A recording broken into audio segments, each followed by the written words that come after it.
going on, everybody? I am Dave Rubin. This is the Rubin Report Direct Message for today, April 12th, 2021. And as always, don't forget to click that subscribe button over there and that notification bell, and you may, just may, see our videos in your YouTube feed. You never know. You never know. Before we get to the stories this week, I want to tell you a little insider info on what it's like to work at the Rubin Report, because people want to know. People want to know what it's like to work at the Rubin Report. Well, first off, last Friday, if you watched our live stream on Friday, my hair was a little flatter, and there was a piece like flying out over here. And we have a bunch of cards over there, cue cards, like my guys tell me, you know, when to wrap up, or got to move on, or the house is on fire, a series of other things. One is fix hair. One is fix hair, because occasionally, despite the spray and all the stuff, there could be a piece flying out over here. They did not pick up the card, and I've had to lay into both of them this morning. Both of these guys, there were mass beatings. That's what we do around here at the Rubin Report. And anyway, I got a haircut. And the reason that that's relevant is not just so that you get a little insight. Oh, speaking of insight, actually, before anything else, Michael, my producer, is wearing the boot. You guys know about the boot? You see these people wandering around the boot, and you go, what happened to them? He fell. It was his birthday, and did you drink? Did you drink? He drank a tiny bit, and he fell while getting out of the car, and something happened to him, and he's in the boot. And I took him to the doctor yesterday for the x-rays, okay? And we go to the mall. The doctor's place was in the mall. You really wanted me to do this, didn't you? The doctor's place is in the mall, and in the mall, literally everything at the mall had something to do with race. It was bananas. There were so many signs, digital signs, regular signs. Stop Asian hate, stop hating Asian people, defend AAIP, blah, blah, blah. Walk by a cosmetic store, big sign, I'm a queer black woman and this is my life. We took a picture next to that one, that was fun. I go into Nordstrom because I was gonna buy a t-shirt, and I posted this on Locals this morning so you can see this actual image. We should have shown it here. But if you go to rubinreport.locals.com, you can see the image. At Nordstrom department store, they have a section for black, I guess, designers. And they tell you, you know, with the whole list of the people that design the clothes, and then they're doing this for inclusivity, except I'm pretty sure that's exclusivity if you only have a section for designers of one color. So anyway, I bring this all up because it's just such like a piece of the stuff that I'm always talking about here. Like, they're just pushing all this politicization and race stuff on us constantly. It's not good. Wonder if Nordstrom's is going to have a special section for white designers. I wonder if that's going to happen. In any event, people, we've got 3 stories for you today. They're all sort of ballpark within the stuff that I feel we should be talking about these days, because it's that confluence of culture and politics.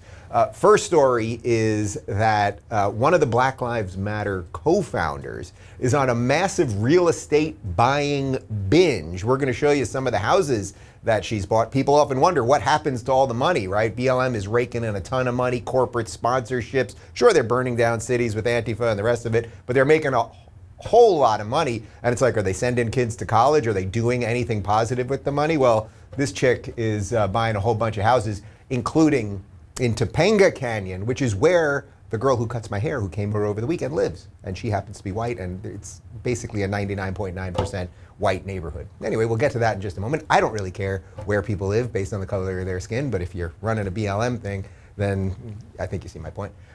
Then the second story, this is actually breaking right now, and it's a whole mess, and I kind of didn't want to cover it, but then I felt like we had to, because you're not going to see an honest assessment of it, obviously, on CNN or anywhere else in the mainstream corporate media, as my friend Michael Malice calls it. There were massive riots yesterday in Minnesota. This is a precursor to what are going to be crazy riots, obviously, after the results of the George Floyd trial, the trial of the officer who killed George Floyd.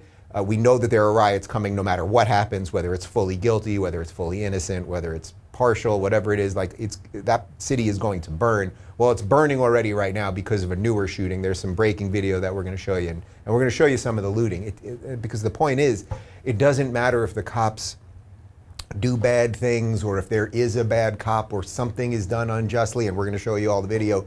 None of that excuses burning down a city. None of that excuses breaking into, you know, GameStop and stealing all the stuff, or going into a liquor store and taking all the tequila. You can't do it. And then finally, the infallible Fauci he is very, very confused by what's happening in Texas because, you know, they've been open for about a month and things are okay. Dead bodies aren't piling up. Everything's actually just fine. The numbers are tanking, and this doesn't fit the narrative that Dr. Fauci would like to get out there because he seems to want to keep us all locked in our homes alone and confused and tired and nervous.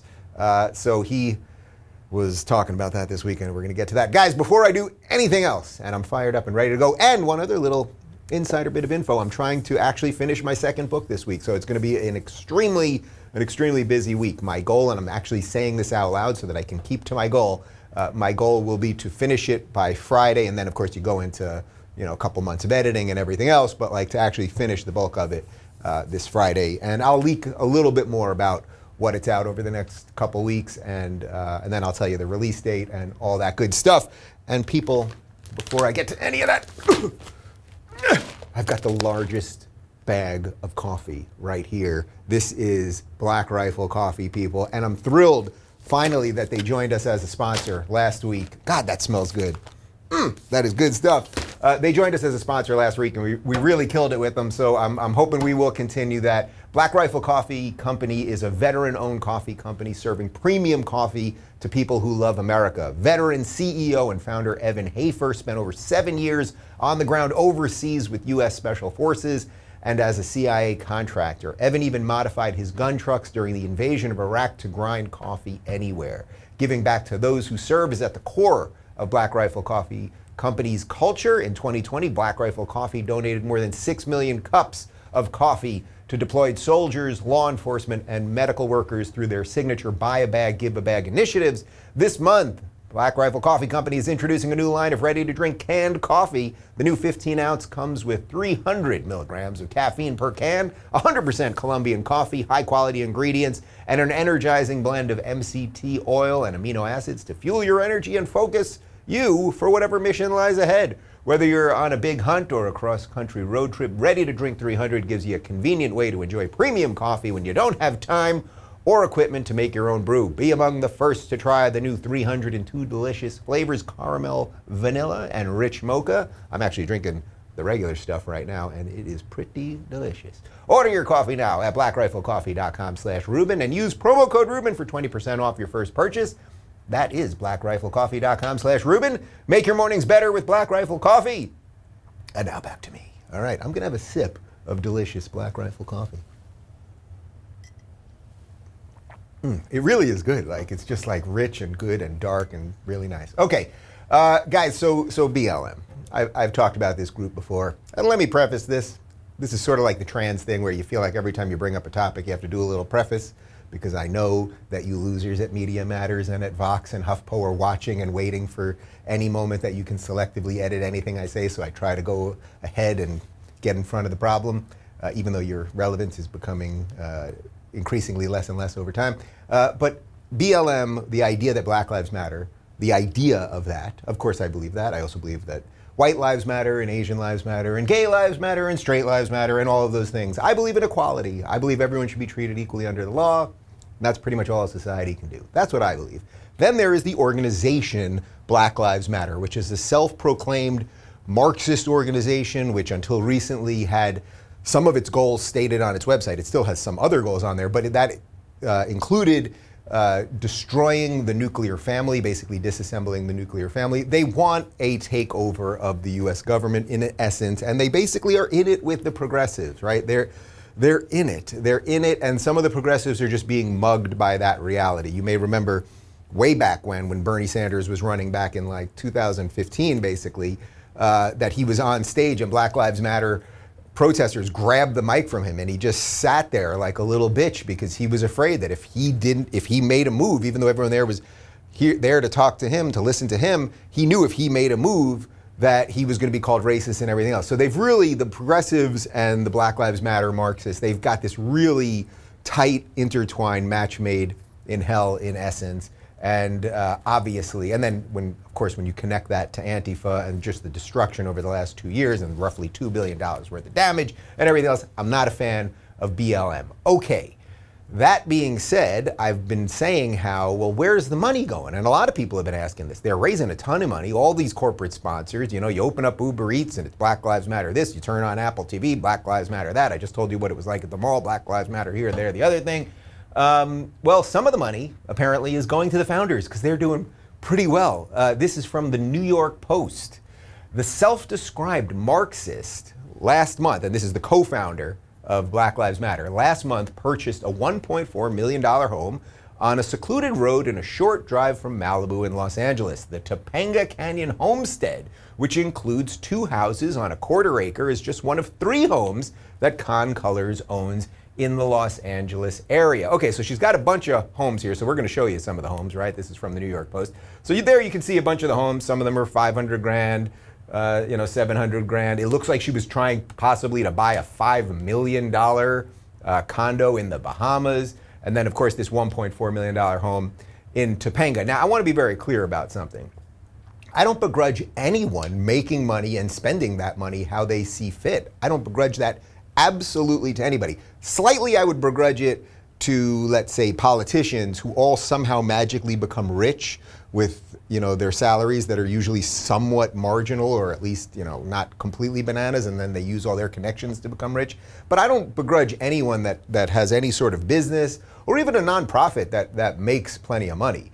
What I think is interesting about this is this woman has founded an organization based on Marxist principles, and she lives obviously like a true capitalist and has, what was it? Was it 5 houses? 5 houses? 5 houses and looking at a condo in the Bahamas. That resort sells them for about $5 million each. I'm guessing they're pretty freaking sweet. We've got a quote here from the AP. The foundation, widely seen as the steward of the Black Lives Matter movement, says it took in just over $90 million last year. The foundation says it committed $21.7 million in grant funding to official and unofficial BLM chapters, as well as 30 Black-led organizations. It ended 2020 with a balance more than $60 million. This marks the first time in the movement's nearly 8-year history that BLM leaders have revealed a detailed look at their finances. Okay, so BLM's existed for about 8 years. This is the first time we've seen any of the finances, and from what that stated right there, in essence, they have about $60 million in cash sitting there, and they've given away about $21 million of it to Black Lives Matter chapters and other Black organizations. But like what? To do what? Do we know any, have they sent anyone to college? Have they built any buildings, helped build any infrastructure, helped with any housing, any other educational purposes, started a tech company? Absolutely anything. We have no idea. Just to say, oh, we gave them to the local Black Lives Matter chapters, well, okay, that means you might have just given a whole bunch of money to just a bunch of activists to do whatever they want, right? Like that, you're just paying salaries of people. And by the way, this is how a lot of nonprofits work. Like they just get in money and then you just see that they spend very little of the money on what is mission aligned, what the people think that they're donating to. She also, by the way, it's not just that she co-founded BLM as a Marxist and then lives life as a capitalist. She also got a multi-million-dollar TV deal because of the public profile, obviously, that she got from BLM. I saw a lot of people on Twitter talking about this story, also pointing out how Topanga Canyon, which is this little like hippie area, it's not too far from here, it's this little hippie area sort of near Malibu, up in the hills. It's very rustic and bohemian, and it's sort of as if the 60s never ended.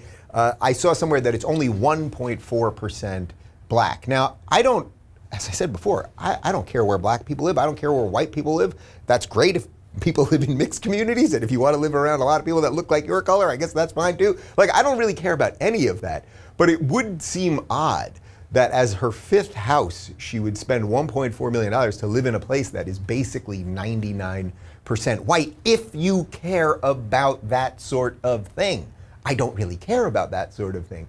Anyway, I mentioned this story not because it's the most important or the most revelatory or something like that, but it's important to note what these people are doing. There is an entire corporate structure that now tells us we have to believe in these things, and if you don't believe in these things, somehow you're a bad person or something like that. And it's like, man, this is the biggest grift going. This is the biggest grift going. You just take in money and money and money as a nonprofit, and you pay out all of these people, and you exist to destroy capitalism while you live as a capitalist.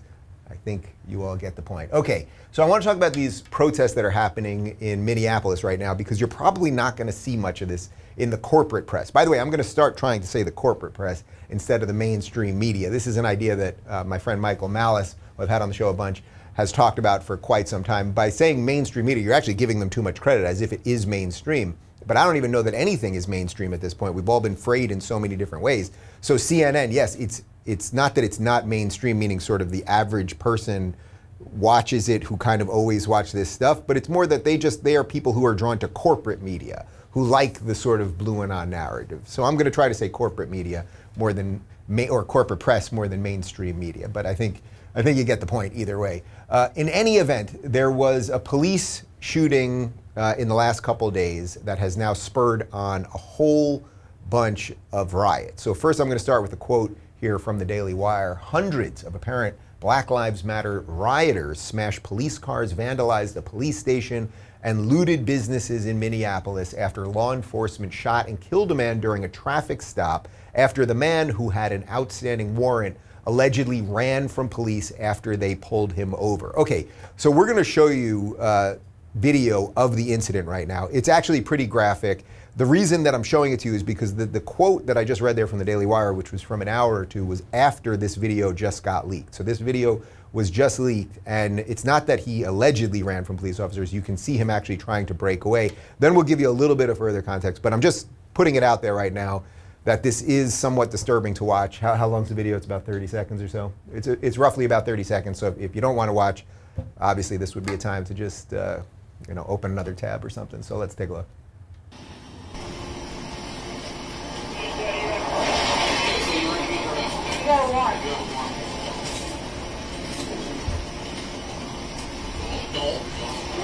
Don't you said stop, bro. Don't do it. Don't do it.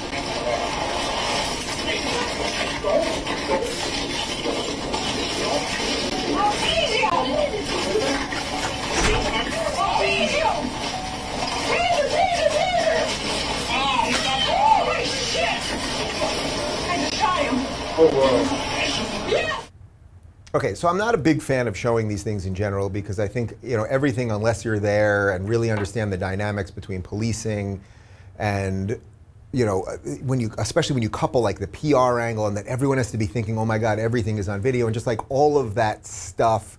And also maybe there's more context to the video and everything else. But I will say a couple things here because it's important. So first off, the young man who is now dead, his name is Daunte Wright. He did have an outstanding warrant, and apparently this was for a traffic violation at first. Now you can see they're sort of cuffing him and then he breaks free. Like, if you resist arrest, like at a certain level, all bets are off. That is not excusing being shot. It really is not. And this is just one of these complex things. Now you can hear the female police officer, who I believe is the one that actually did the shooting, which she shot with one bullet, from what I understand. She's yelling taser, taser, taser.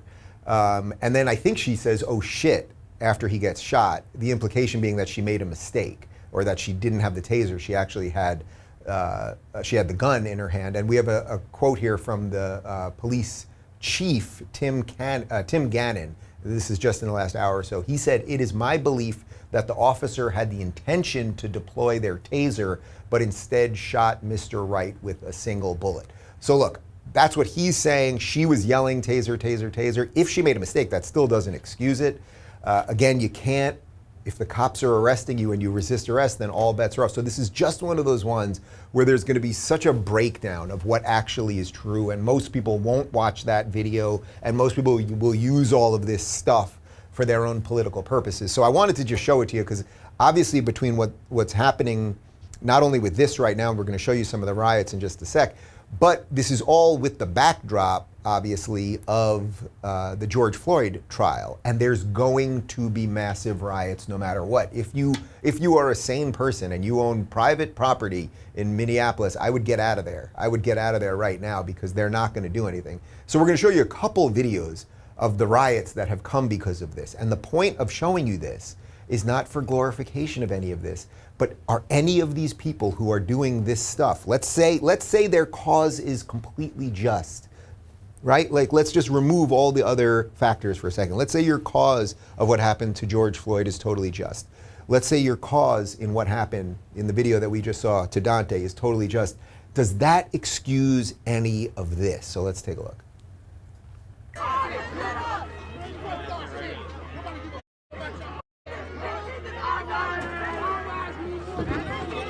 Attention. Hey, y'all. Hey, y'all. Police are shooting rubber. I just talked They to the just shot him mama. in the ear, it looks I like. just talked to Dante's mama. She wants y'all to chill out so we can get justice for Dante. Let's get justice for Dante. Person injured. Let's get justice for Dante. Chill out, y'all. They wanna start some with us. Okay, so we're going to show you one more, but I thought that one was important because that one could start going viral in and of itself. You can't lift a giant cement block with the implication that you're about to throw it at somebody. You can't do that. You can't do that, especially to police officers who have guns. Now, I believe he was shot with a rubber bullet, but the guy in the back is yelling, "Justice for Dante, justice for Dante." But do you think that burning down a city is going to bring justice for Dante? Or should you organize nonviolent protests, right? Should you organize teams of nonprofit lawyers to come to the city and fight and that sort of stuff? Now, we could have shown you a gajillion versions of stores burning. There's a GameStop that got taken out. There's all sorts of just crazy violence, people dancing on cop cars and breaking windows and just destroying buildings. We're just going to show you one.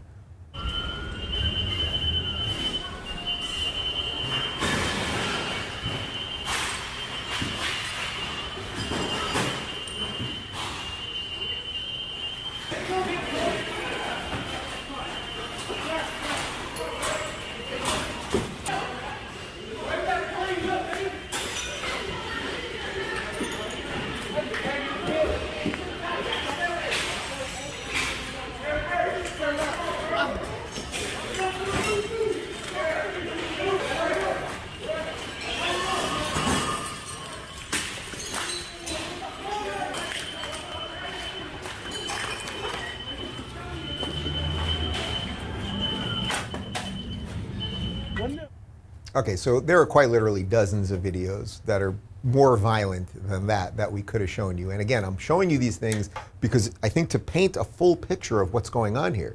If you think that what happened to Dante was unjust, and if you think the officer intentionally did that, and even if the officer accidentally, right? Like if the officer accidentally, like let's give her the benefit of the doubt for the moment.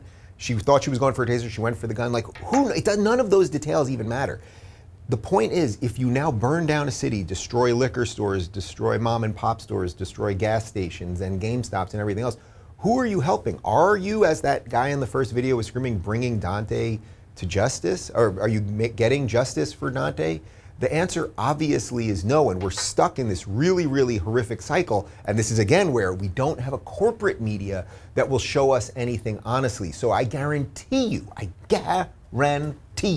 if you watch CNN tonight, or especially if you watch MSNBC, not that you should do either one of those things, at least not without drinking.